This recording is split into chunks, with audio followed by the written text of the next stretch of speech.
Dear students, आज हम लोग पढ़ेंगे डीएनए स्ट्रक्चर एंड रेप्लिकेशन। ये टॉपिक क्लास 12 की बुक में है, मॉलिक्यूलर बेसिस ऑफ इनहेरिटेंस। बहुत बड़ा चैप्टर है, हम लोग धीरे धीरे उसको पढ़ेंगे और समझेंगे। आप लोग पूरा वीडियो फॉलो कीजिएगा कि अंत में मैं इस चैप्टर के ऊपर कौन कौन सा इम्पोर्टेंट क्वेश्चंस आते हैं, कौन कौन सा क्वेश्चंस बोर्ड में आते हैं, उसको क्वेश्चंस मैं बोल दूंगी, आप लोग नोट कीजिएगा।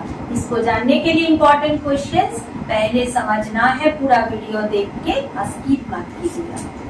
तो सबसे पहले हम लोग जानते हैं डीएनए स्ट्रक्चर एंड रेप्लिकेशन। मैं अपना पुरानी वीडियो में आप लोगों को बोल चुके हैं कि डीएनए क्या होता है।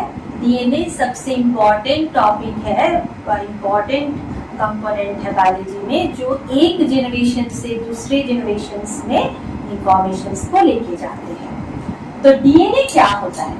डीएनए होता है एक डबल हेलिकल स्ट्रक्चर। आप लोग कोई मूवी देखोगे तो उसमें जो पुराने जमाने का, जो ब्रिटिश जमाने में जो घर होते थे, उसमें जो लोहा से बना हुआ सीढ़ी रहते थे, उस टाइप का स्ट्रक्चर होता है।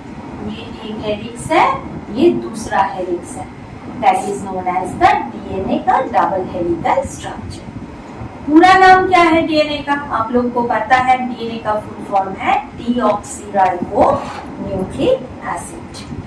तो डीएनए में ये जो होता है, ये होता है सीढ़ी का एक हैंडल जैसा, जिसमें हम लोग हाथ रख के ऊपर चढ़ते हैं।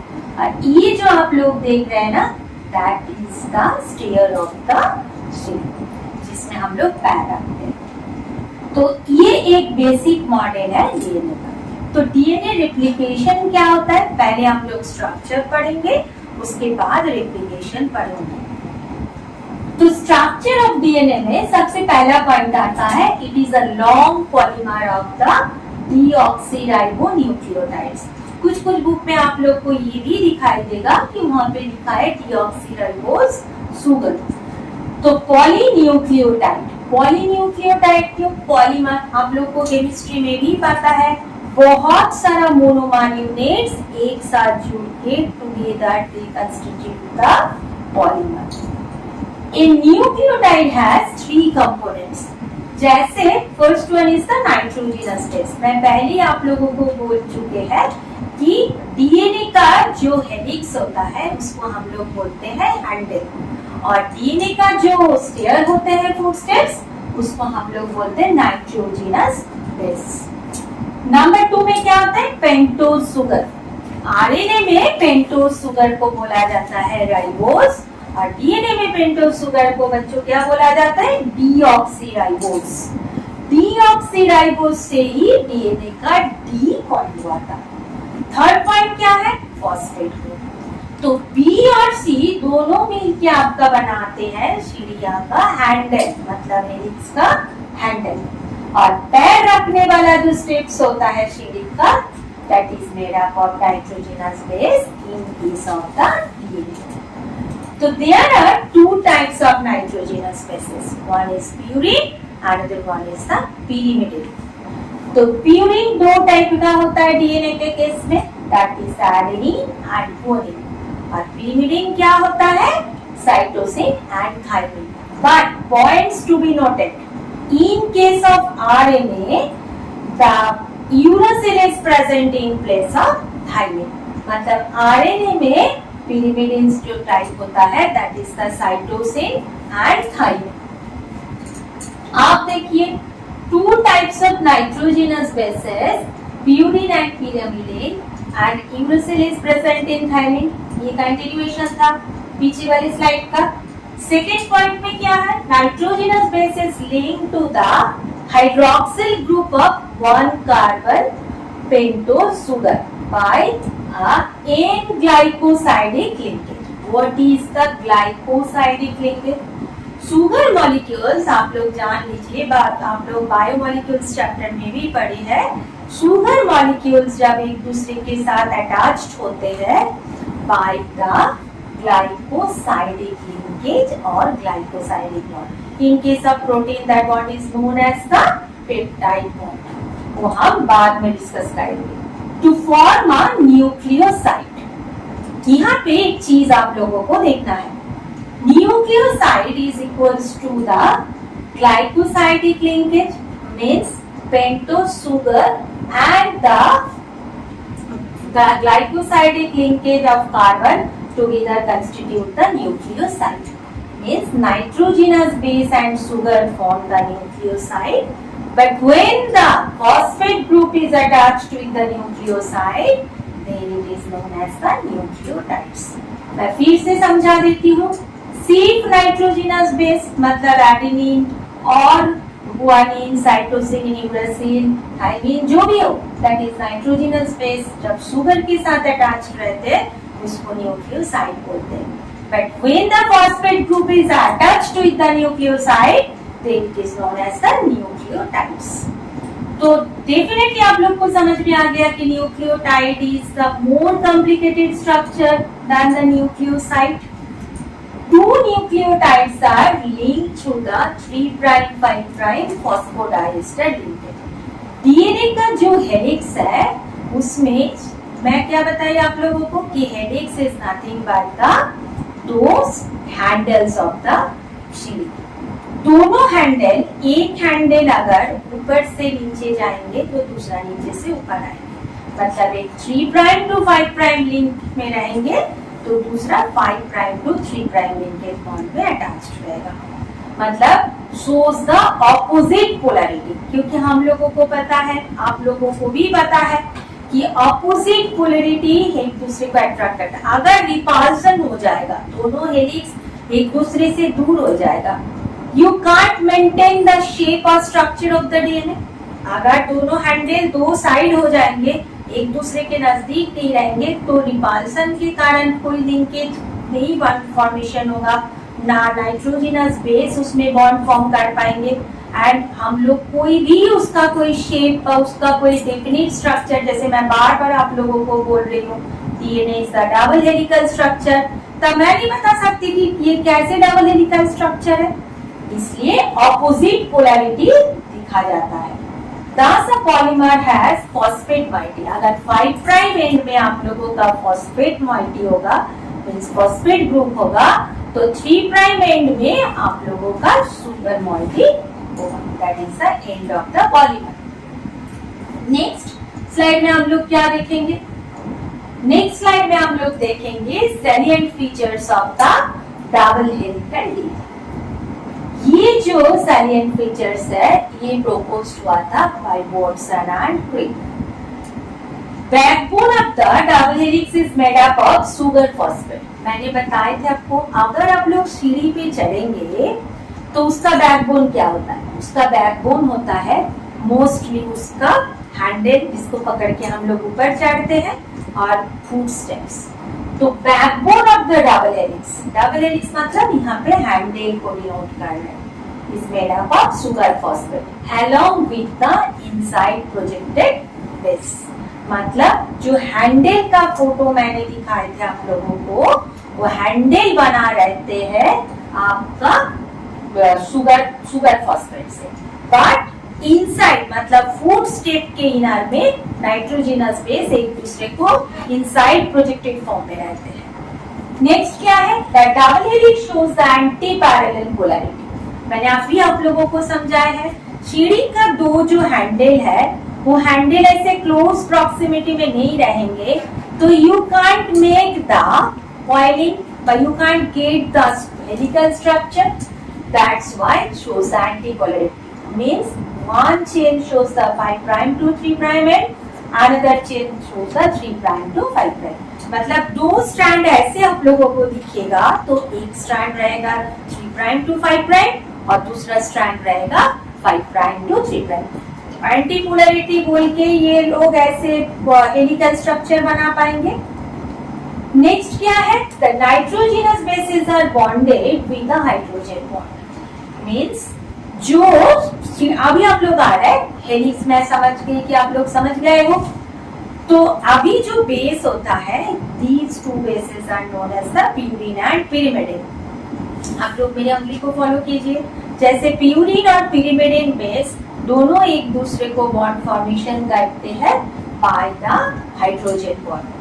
Adenine always bonds with the thymine and guanine always bond with the cytosine. पर यहाँ पे भी एक फर्क है, एडेनिन थायमिन के साथ ऑलवेज डबल बॉन्ड से कनेक्टेड होगा और बॉन्ड फॉर्मेशन करेंगे, बट गुआनिन ऑलवेज साइटोसिन के साथ ट्रिपल बॉन्ड फॉर्म करेंगे.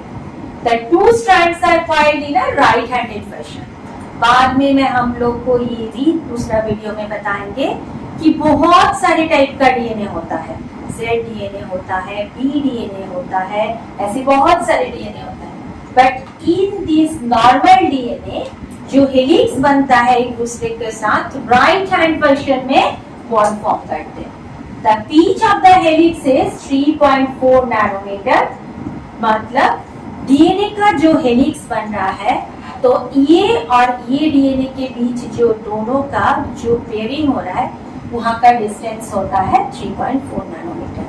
और फर्स्ट पेयरिंग और सेकंड पेयरिंग में बेस रहता है 10. तो definitely each turn the distance between the BP and a helix should be 3.4 divided by 10 is equals to 0.34 nanometer. The plane of one BP steps from the other in double helix. क्योंकि आप लोगों को मैं बता चुकी है कि DNA itself is the double helical structure. That's why this is in addition to hydrogen bonds confers the stability of the helix. Means जब हम लोग सीढ़ी में चढ़ते, सीढ़ी का दो हैंडल कौन पकड़ के रखते? फुट स्टेप्स, क्योंकि footsteps are the bond. अगर मान लीजिए वो फुट स्टेप्स नहीं रहेगा तो वो क्या फ्रीली सस्पेंडेड फॉर्म में रहेंगे? तो फ्रीली सस्पेंडेड फॉर्म में कोई शेप नहीं दिखेगा, कोई उसमें स्टेबिलिटी नहीं होगा. तो स्टेबिलिटी के कारण क्या हुआ? हेलिकल स्ट्रक्चर को मेंटेन कर रहा है double helical structure. Next topic क्या है? चार्गप्स रूल. मैं पढ़ाते पढ़ाते आप लोगों को बहुत सारी चीज बता चुके हैं. आप लोग ध्यान से जरूर वीडियो को फॉलो कीजिएगा. मैंने अभी बताया है कि A always, A means adenine, always bounded with the thymine by double bonds, and G means guanine always bonded with the cytosine by the triple bonds.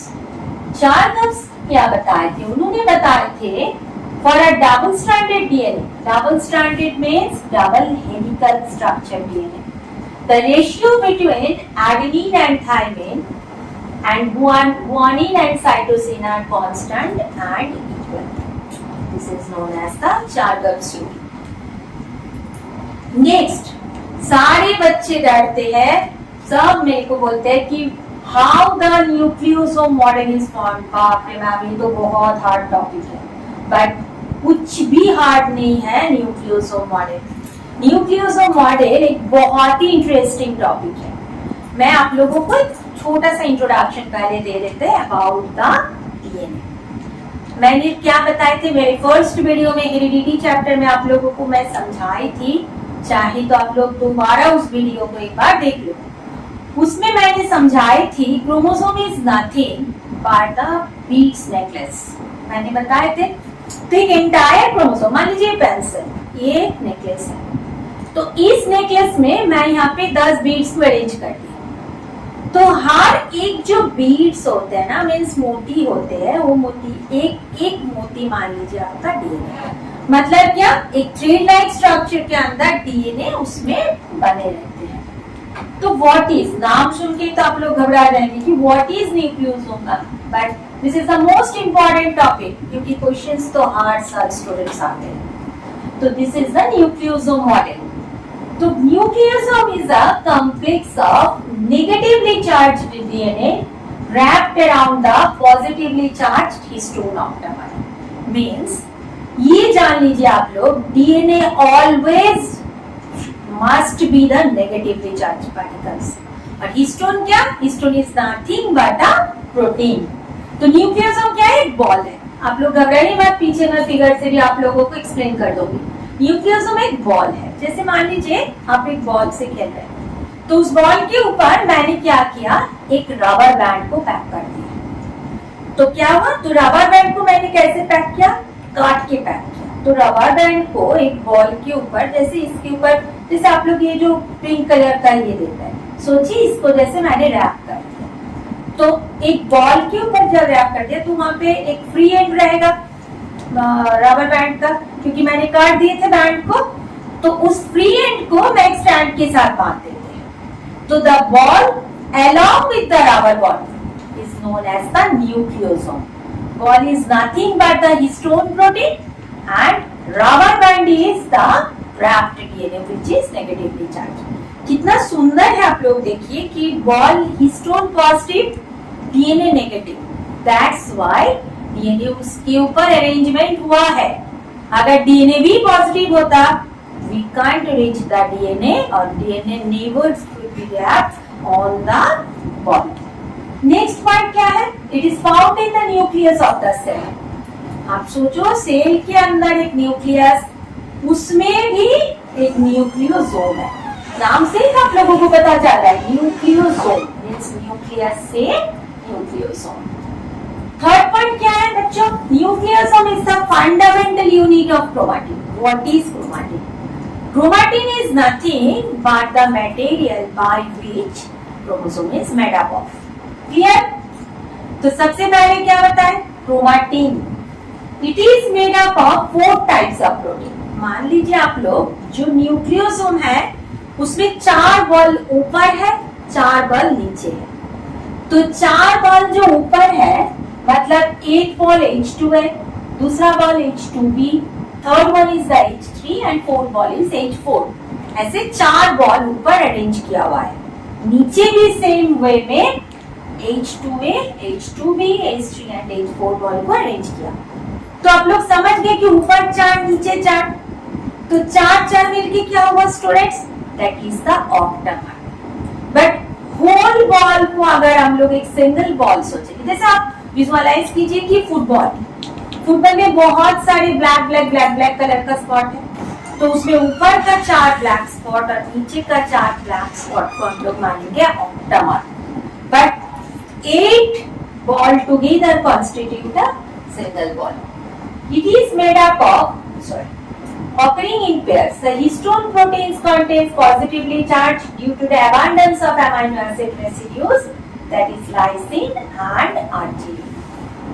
मैंने क्या बताया कि histone is positively charged particles, means histone is made up of basically 2 amino acids, that is lysine and arginine. Both of these amino acids contain positive charges. That's why histone itself is the positively charged amino acid. A typical nucleosome consists of 200 base pairs of DNA helices. Means nucleosome में आप सोचो उतना छोटा एक cell which is itself microscopic, उसके अंदर nucleus जो देखने का तो बहुत मुश्किल बात है, स्टेन करके दिखाया जाता है। उसके अंदर है क्रोमोसोम, क्रोमोसोम के अंदर है डीएनए, डीएनए के अंदर तो समझ गए 200 बेस पेयर्स। कितना एडवांस टेक्नोलॉजी हो गया। अब हम लोग फिगर के तरफ चलते हैं। मैंने आप लोगों को क्या बताए थे, ये एंटायर जो स्ट्रक्चर आप लोग देख रहे हैं ना, ये actual figure, this is the diagrammatic figure which is also drawn in the NCERT books. तो this one is the histone protein.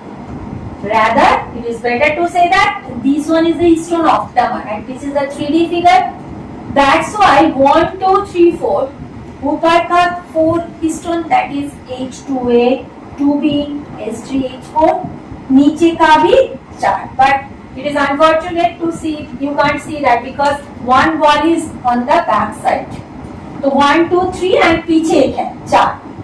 तो this is known as the histone octamer. ऊपर 4 प्रोटीन हिस्टोन, नीचे 4 प्रोटीन। जो red colour का double helical structure आप लोग देख रहे हैं ना, this is negatively charged DNA whose one side is free and packed with H1 histone.